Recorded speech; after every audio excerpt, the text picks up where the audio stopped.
Assalamualaikum warahmatullahi wabarakatuh.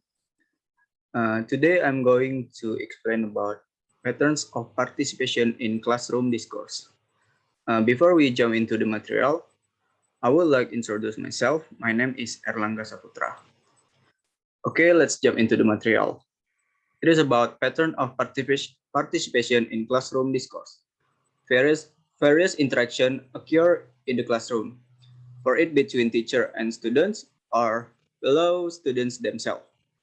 These various interactions aim to achieve learning objective and indirectly help teachers to organize class to be more orderly.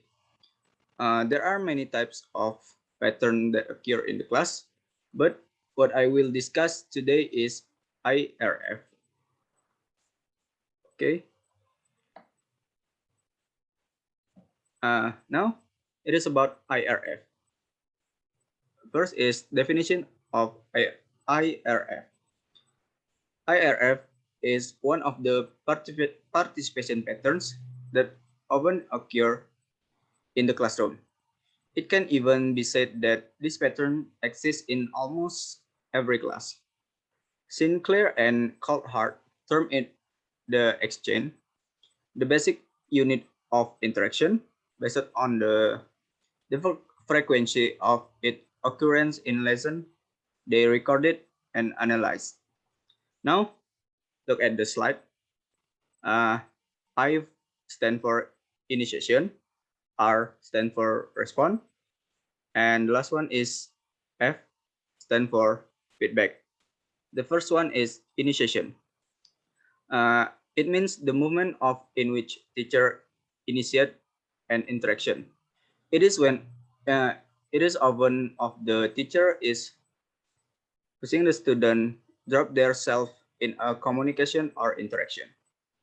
It is also believed that the important way to create the interactive language classroom because it provides the stimulus for the student to interact continually.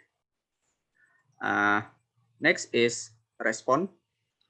What is actually performed by the student following initiation which produced by the teacher or some response from the student to the teacher.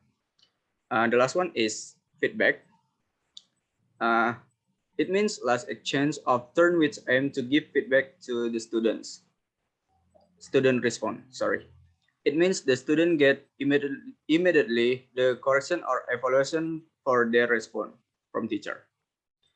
Okay, next about example of IRF. In this slide, I will provide the example of the IRF. The first one is teacher. James, can you give example of present tense sentence? It include initiation, and the students respond. We watch television every night, and the teacher feedback from their response is great. Nice answer, James. Okay, last is about advantage and disadvantage of IRF. The first one is advantage, easy to control the class. In IRF, it will be easier for the teacher to control or manage the situation of in the classroom because the teacher create the situation by asking students and also determine who answer and provide the feedback. I'm sorry, the teacher will provide the feedback. And next is about disadvantage. Is certainly to restrict student initiation. And the disadvantage here is that limits of student initiation because the teacher control the initiation and student only respond to what the teacher asks. This is of course will be a bit detrimental because students will get used to only answering, not being critical in asking question. Okay, for the conclusion, the IRF is one of the pattern of participation in classroom discourse, and The IRF stand for initiation, response, and feedback. The IRF also have advantage and disadvantage. The advantage is easy to teacher easy to control the class, and disadvantage is certainly to do restrict student initiation. Okay, I think that's all from me. Thank you for watching. Assalamualaikum warahmatullahi wabarakatuh.